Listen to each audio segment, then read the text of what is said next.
Marfrig, con sus plantas de San Jorge y Villa Mercedes, potenciando su liderazgo en el desarrollo de la cadena de ganados y carnes, presenta al licenciado Ignacio Iriarte.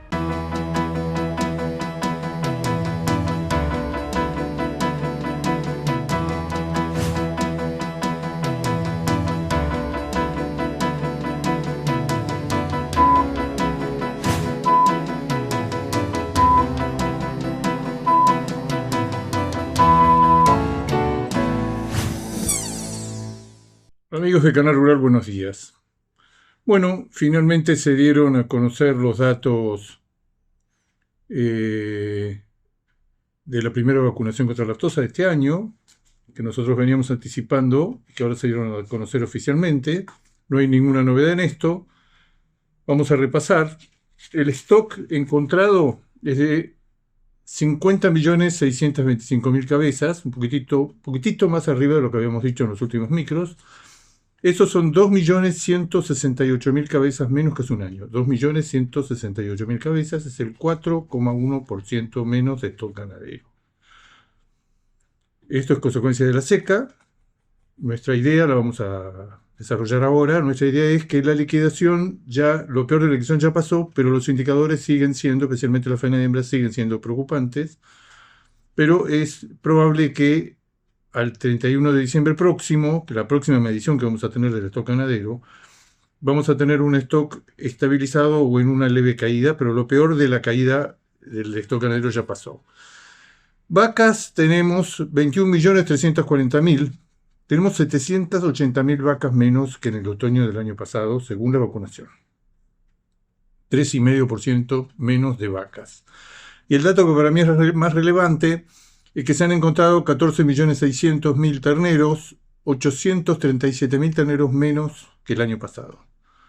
Este destete, ahora en el otoño, es 837.000 cabezas o 5,4% inferior al destete del año pasado. Esta es la caída más grande porque esto es reciente, va a entrar en escena en los próximos meses, si no entró en escena ya. Una camada de terneros y terneras, que después son novillitos y vaquillonas, inferior en un 5,4% a la anterior. Vaquillonas es otro de los temas preocupantes. Hay 380.000 vaquillonas menos que el año anterior, 5,3%. Todo el rodeo de cría, vacas, vaquillonas, terneros y terneras, está en el orden entre el 4 y el 5% de caída. Novillos sigue cayendo, siguen caída libre después de muchísimos años. Siempre contamos que cuando se iniciaron las estadísticas de SENASA de vacunación completa de todo el país, primera campaña que es la que tomamos, la más coherente, y que ha sido la que tenemos datos de vacunación completa por un periodo más largo, principio de del 2000 se vacunaban alrededor de 6,5 millones de novillos. Eso pegó después de la gran liquidación ganadera de los años 2000, de los fines de los años 2000, la seca y los Kirchner. Hubo una caída muy fuerte del stock ganadero, pero todas las restantes categorías con el paso del tiempo se recuperaron, pero novillos no. De esos 6,5 millones de novillos que se vacunaban a principios de la década, cayó a 3.300.000, estuvo un tiempo en 3.300.000, que es la mitad de los novillos. Después se estabilizó en 2.900.000 durante 5 años y ahora nos encontramos con que tenemos 2.700.000 novillos. Tenemos 120.000 novillos menos que el año pasado. Tema preocupante, ustedes saben que internacionalmente se vende vaca, se vende novillo, hay muchas categorías más chicas que no dan el calibre o la media res o el calibre de corte. No son categorías que son fáciles de exportar al resto del mundo, porque en el mundo hay un calibre mínimo de corte. Esto es consecuencia claramente de la seca. Esto es la medición final de los efectos de la seca. Estábamos esperando la vacunación, que tenemos muchos datos de muchos años y muy coherentes, y yo creo, en base a estos datos de vacunación, con que SENASA le da letra a agricultura para que agricultura el 31 de diciembre de cada año diga, bueno, el stock ganadero es tal. Pero yo creo, vuelvo a repetir, que lo peor de la liquidación ya pasó. Los indicadores, especialmente de hembras en la faena, siguen muy altos. En septiembre, el índice de hembras en la faena, el porcentaje de hembras en la faena habría sido de alrededor del 47%. 47% es cuarto más alto en 25 años para el mes de septiembre. O sea que estamos evidentemente todavía en porcentajes, especialmente en vacas y vaquillonas. Eso en cuanto al tema del stock ganadero. El segundo tema que podemos tratar es el tema de la faena. Una de las razones por las cuales los precios no se recuperan, porque la exportación sufre el atraso del tipo de cambio, la recuperación de los precios internacionales es muy parcial y no se está dando con la fuerza que se esperaba. China tiene mejores valores que hace un mes o dos, pero no sé otra cosa. China venía en caída libre desde el principio de año, en algún momento pareció que paraba esa caída continúa, ahora estamos recuperando parte de la última caída, pero estamos en valores entre 30 y 35% abajo de lo que pagaba China hace 2 años. Entonces, los precios internacionales, seguimos vendiéndole a China, no podemos evitar esa dependencia que tenemos. Vemos en los últimos datos que le estamos vendiendo el 70%. Hay algunas sorpresas agradables en algunos mercados, Estados Unidos, como el caso de México y el caso, por supuesto, de Israel, pero son volúmenes menores al lado. La gran diferencia sigue dándola cuando vemos los datos totales de exportación de la Argentina. Si hay más China o hay menos China. Y China sigue siendo, a diferencia de otros países que ya están disminuyendo drásticamente a favor de que la demanda internacional extra China es muy importante, hay vida fuera de China, están reduciendo su dependencia de China. El caso más impresionante es el de Uruguay, el de Brasil y el de Australia. Pero digamos, nuestra dependencia de China es muy alta. China sigue pagando valores muy bajos y lo que estamos viendo es que el resto de los mercados hay buenos valores para la Hilton, hay buenos valores en Estados Unidos. Estados Unidos se ha tomado un respiro. Estas últimas semanas. China es poco, ahora lo vamos a ver, es poco lo que se puede afirmar porque esta es la semana del Golden Week, que son festejos que se borran la mayoría de los importadores, hay muy pocas operaciones, pero daría la impresión que esta recuperación que tanto se habló de China a favor del plan de estímulo a la ganadería, del plan de estímulo a la economía, de mayor líneas de crédito, además, todo de fomentar el consumo, de ver si disminuyen esa tasa descomunal de ahorro y de inversión sobre el Producto Bruto que tienen. Todo eso no se está dando. Los consumidores chinos tienen una muy baja confianza, que es el indicador de confianza, ustedes saben que se toma cada vez más en cuenta en todos los lugares del mundo, en todos los países del mundo. En China da muy mal, después de la pandemia da muy mal. Entonces, eso lo lleva a los chinos a redoblar, a aumentar aún más su fantástica tasa de ahorro. Hay estudios que hablan del 40% y hablan del 45% del PBI. El 45% es seguro la tasa de ahorro, que es descomunal al lado de nosotros estamos vegetando en el 15%. Pero quiero decir, la influencia en el mercado internacional presenta un panorama extraordinario. Va a cerrar el año probablemente 800.000, 1 millón de toneladas más grande. El mercado internacional de carne vacuna, nosotros eso es poco lo que estamos aprovechando. Estamos mejor en Estados Unidos, estamos mejor en México, estamos algo mejor en Israel. Estamos con volúmenes similares. Vamos a terminar el año un 6, 7, 8% por arriba del año pasado. Vemos las cifras sorprendentes de Brasil, las cifras sorprendentes de Australia, las cifras sorprendentes de todos los países que no tienen. Nosotros tenemos esta limitación tan seria que es el tipo de cambio. Pero digo, por un lado, el consumo interno sabemos que se está recuperando a partir de niveles muy bajos. Ahora vamos a tratar la relación entre salarios y precio de la carne. Pero es evidente que hay un problema tanto en la demanda de consumo como en la demanda de exportación, que estaba siendo de alguna manera compensado con faenas muy bajas. Recuerden que en algún momento hubo meses donde la faena, hubo momentos a mediados de año donde la faena estaba entre un 15 y un 20% abajo del año pasado. Es cierto, había incertidumbre, había esto, se había restringido circunstancialmente la oferta, pero la oferta ya no estaba en una media del 10% anual, un promedio, una tendencia. Había bajado todavía por debajo de eso. Después se fue recuperando y lo que estamos viendo en los últimos 3 meses es que hay una recuperación ostensible de la faena, hay más carne en el mercado. Parte está yendo a exportación, buenos datos de exportación, 85.000, 86.000 toneladas de con hueso en el mes de septiembre, en el mes de agosto, pero la mayor parte está yendo al consumo. El consumo ya no está en los 43, 44, 45 kilos, probablemente acá hay que tomar promedios móviles. El consumo varía todos los meses, según varía la exportación, según varía la faena, la cantidad de días hábiles, hay muchos, pero es evidente que se está consumiendo más, que parte, nosotros Es difícil esperar una mejora en los precios de la hacienda por ahora, porque ha empezado a ofertar esa enorme cantidad de hacienda encerrada que veníamos contándolo desde hace meses, el feedlot. Entonces, tenemos una exportación. Muchas plantas han dejado perder dinero, otras plantas a favor también. Un tema que está trabajando a favor es reducir la ociosidad porque hay más faena, se está trabajando más, las plantas predominantemente exportadoras. Pero lo cierto es que ahora hay un componente nuevo. La demanda de los exportadores está limitada por el tipo de cambio, la demanda del consumo por la baja brutal de los ingresos de los salarios, que empieza a recuperarse, pero todavía a niveles muy bajos. Ahora hay más oferta. La faena promedio diaria del mes de septiembre que acaba de terminar fue 55.600 cabezas, que está apenas por debajo del año pasado. El año pasado fue un año de una seca atroz.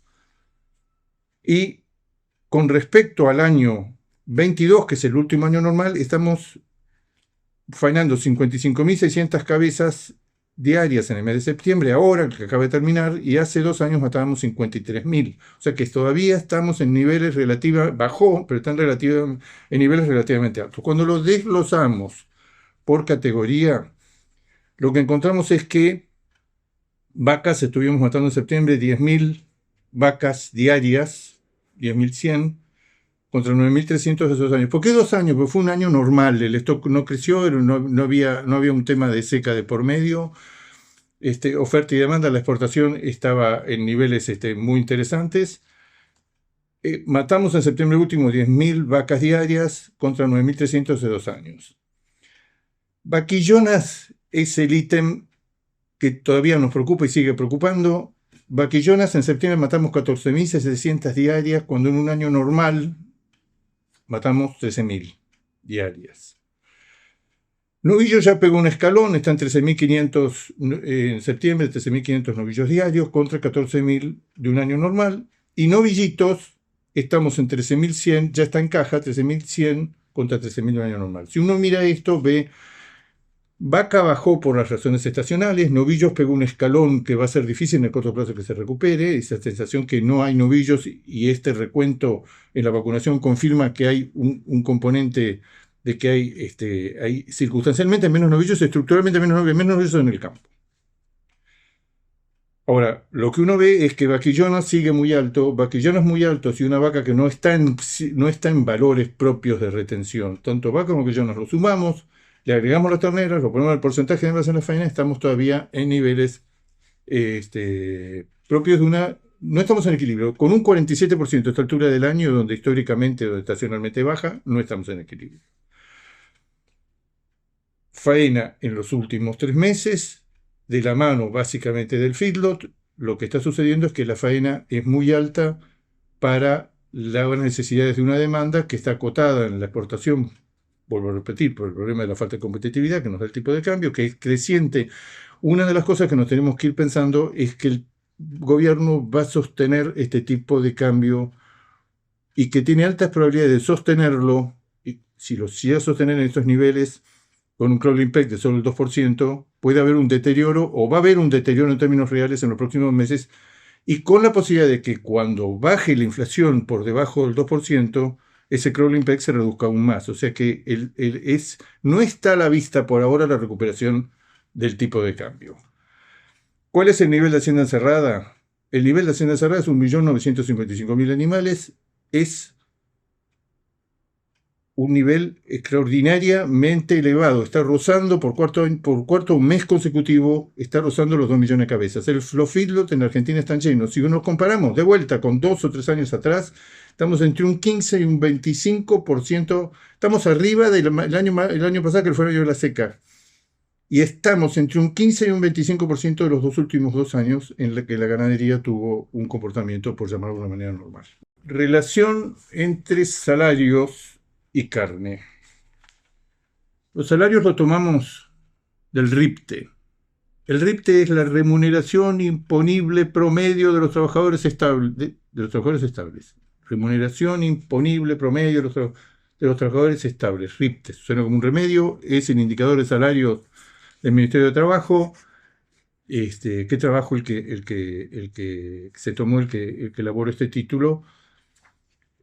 Son los salarios de los sectores registrados y que indican, esto lo hemos contado en algún momento, en la presidencia de Cristina, la última, con un salario promedio se podían adquirir 165 kilos de carne vacuna. Almorzador, 5 cortes.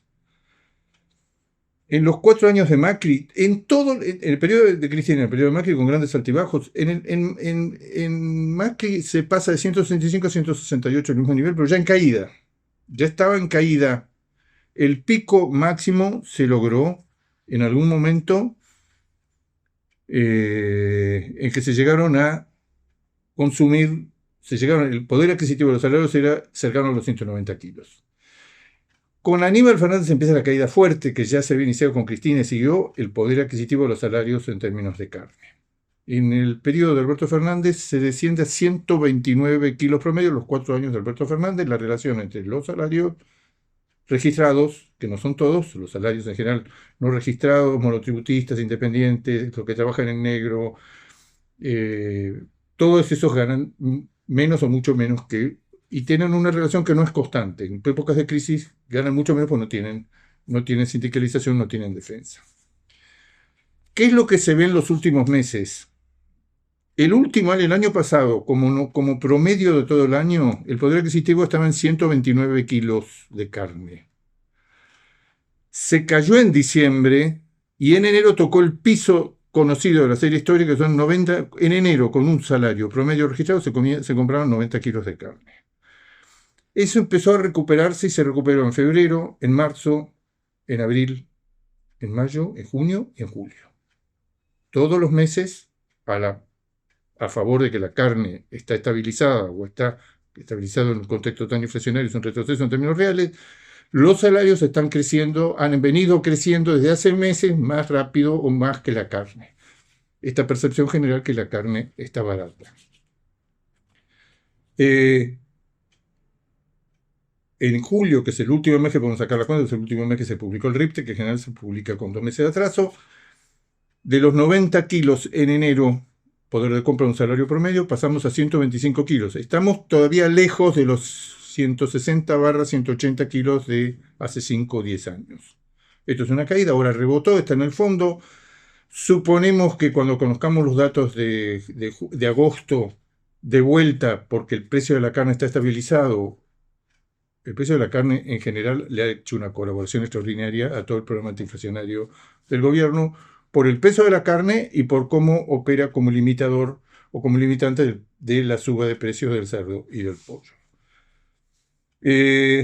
Vuelvo a repetir, arrancó el año 90 kilos, se podía comprar con un salario promedio, hoy está en 125 kilos el último dato, que es el dato de julio. No sería raro que esto viniera ascendiendo, pero que quedara en algún momento el precio de la carne va a empezar a subir y va a empezar a subir probablemente a descontar todo lo que ha perdido en términos reales. Quiero decir, es muy difícil que el poder adquisitivo de los salarios se convierta en un protagonista de la demanda por carne vacuna. Ahora con una novedad, que es que la oferta de ganado, después de haber estado a mediados de año 10 o 12 o 15, en algún momento 15% abajo del año pasado, ahora ya está casi a la par del año pasado.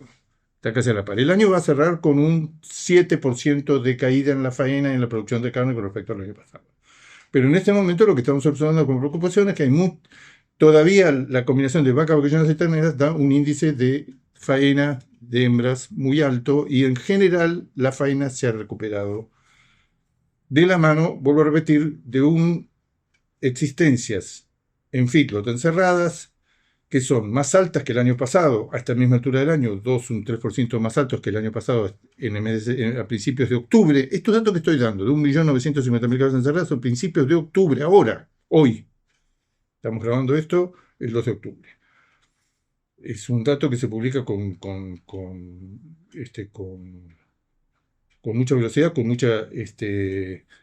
es un dato que el día primero está en la página de SENASA y lo tomamos, después no se modifica, a diferencia de otros indicadores que hay que esperar que se terminen de cargar todos los datos. Este es un dato muy confiable que después no se modifica. Mercado internacional. El mercado internacional tiene una novedad importante, que es que la Unión Europea retiró el proyecto llamado proyecto de deforestación, que toda una serie de productos agropecuarios, respetaba la carne, la madera, la soja, el café, una cantidad de productos, los importadores europeos debían demostrar todas esas ítems a partir del 1 de enero próximo tenía que provenir de un predio en cualquier lugar del mundo, pues en cualquier lugar del mundo estábamos todos pendientes de este tema, que ahora se prorrogó por un año. Tenía que demostrarse que viniera de un predio, de un establecimiento rural, que no hubiera tenido proceso de deforestación a partir del 1 de enero de 2020. Esto produjo una resistencia muy grande en Australia, en Estados Unidos, por supuesto en la Argentina una cantidad de polémica, porque por el tema de BISEC nos vamos a nosotros a hacer las certificaciones, los productores, para demostrar. Todo indicaba que si esto se llegaba a dar, Argentina y Uruguay estaban mejor posicionados que Brasil. Lo que se esperaba, Brasil iba a un choque de planetas. Brasil iba a un choque porque no tenía nada preparado y Brasil está en la mira de todos los organismos internacionales. La presión fue muy grande, pero finalmente la Comisión Europea ha propuesto, y esto va a quedar firme, y yo creo que va a quedar firme en los próximos días, que esto se prorroga por un año. Esto había originado algún recalentamiento del precio de la carne en el mercado europeo, porque se estaba viendo a futuro que se corría la posibilidad de que la carne especialmente de Brasil, Brasil se negaba sistemáticamente, mostraba que en el caso de Brasil era imposible lograr en un periodo muy corto, aún los predios que no tienen ningún historial de deforestación del 1 de enero del 2021 para acá, aún esos predios no estaban en condiciones de certificarlo ni se podía poner en marcha y se iba un faltante de carne. Pero la presión más grande, curiosamente, vino dentro de la Unión Europea. Vino, por ejemplo, ya lo hemos contado acá, por ejemplo, los fabricantes de alimentos balanceados con que se alimenta gran parte del ganado en Europa, alimento balanceado comercial que se compra en una veterinaria, se compra en la cooperativa del pueblo, y que se hace con ingredientes en gran medida importados, con harinas de soja, con maíz, con una cantidad de productos que Europa no tiene, y que empezaron a advertir: mira, te vas a dar el gusto de tomar esta medida, pero esto va a ser un tiro en la pata porque hay muchos productos que van a dejar de entrar y vamos a tener un colapso de alimentación. Muchos sectores por diferentes motivos presionaron. Lo cierto es que hoy nos desayunamos el 2, que esa medida se prorroga. Vamos a ver en qué va a quedar. Queda una posición muy débil la von Leyder, la presidenta de la autoridad máxima de la Unión Europea para el tema. Y lo que estamos viendo es que este tema evidentemente va a tener ahora un embate muy grande. Ya está teniéndolo hace pocas horas que lo sabemos, de la derecha, de la extrema izquierda, de los ruralistas, de la izquierda, de Greenpeace, de los conservacionistas, de una cantidad de sectores que habían presionado para que saliera esta legislación que era muy difícil de implementar. El mercado internacional fuera de este tema lo que está mostrando es exportaciones récord de Brasil. Brasil es probable que este mes de septiembre, cuando conozcamos los datos, esté por arriba de las 240 o 245 mil toneladas en un solo mes. Brasil es descollante del lado de la oferta, así como es Brasil y Australia del lado de la oferta, Estados Unidos y China del lado de la demanda. Australia también con registros muy importantes de exportación. No en los niveles australianos, no en los niveles récord de los meses anteriores, pero Brasil sí, y Brasil es el primer exportador del mundo. Brasil demostrando que está exportando grandes volúmenes a China, pero no es con China, que está por debajo, bien por debajo del 50%, está exportando entre 100 y 120 mil toneladas mensuales, frente a un mercado de 200, está exportando 240 mil mensuales. En algún momento Brasil tenía también una dependencia muy grande en sus exportaciones del mercado chino. China es un misterio, lo venimos diciendo, es la conclusión que saca todo aquel que intenta estudiar y predecir cuál va a ser la conducta. China está en volúmenes interesantes, arriba de 230.000 toneladas mensuales de compra. Ya no son las 280, 290 ni 300.000 toneladas de los picos del año pasado o de principios de este año. Se ha estabilizado en un nivel muy alto. China tiene un problema interno muy importante de caída fuerte de precios de la ganadería vacuna y de la lechería. La ganadería vacuna, un informe hace poco del MARA, del Ministerio de Agricultura chino, caída del 23% en el precio mayorista de la carne en una economía estable que está mostrando señales muy preocupantes de deflación, con una intención permanente del gobierno chino de que se invierte, se ahorre menos y que se gaste más, que haya más consumo. Ahora se han lanzado una cantidad de planes para apoyar la ganadería de leche y la ganadería de carne, porque las dos están en crisis. El precio mayorista de la carne vacuna, el novillo, lo que acá es $4 en gancho, en China, después de una crisis brutal, ha caído a $8.40, en Estados Unidos es $6.30. Esos precios en China no alcanzan. El precio de los alimentos es muy caro, no hay tierras, no hay mano de obra, las explotaciones no tienen escala. A estos precios que encima han caído, la ganadería en China no es rentable. Esto que venimos diciendo, que lo vienen diciendo todos los que han estudiado el mercado chino al detalle, China no tiene ventajas comparativas ni competitivas para producir carne vacuna. Lo tiene, es un formidable productor de cerdo y de pollo, y desde hace una década de pescado de pileta, de peces de pileta, pero no tiene ninguna capacidad. Del boom del consumo de los últimos 10 años, en números redondos, el 25% se cubrió con mayor producción nacional, el 75% con carne importada. ¿En qué situación está China en este momento? Se estabilizó esa baja en los valores que habíamos visto en los últimos 2 meses. Las importaciones son altas, están en un momento del año que estacionalmente están alto.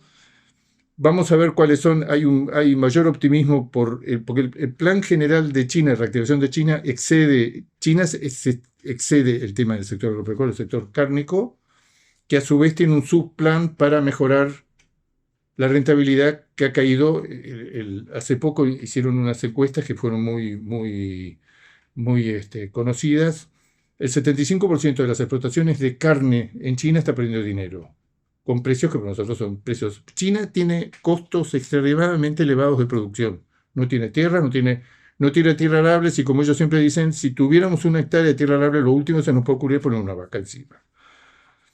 Entonces, China se ha tomado un respiro en estas semanas por el famoso Golden Week. Los volúmenes que está comprando siguen siendo muy elevados. Todos los países, Argentina está reducido marginalmente su dependencia del mercado chino, porque vemos que los meses en que nosotros exportamos volúmenes muy altos es porque está China de por medio. El mercado internacional sigue mostrando signos muy favorables, depende de nosotros. Esperemos que lo hagamos el año que viene, poder aprovecharlos. Amigos de Canal Rural, será hasta el próximo jueves. Marfrig, con sus plantas de San Jorge y Villa Mercedes, potenciando su liderazgo en el desarrollo de la cadena de ganados y carnes, presentó al licenciado Ignacio Iriarte.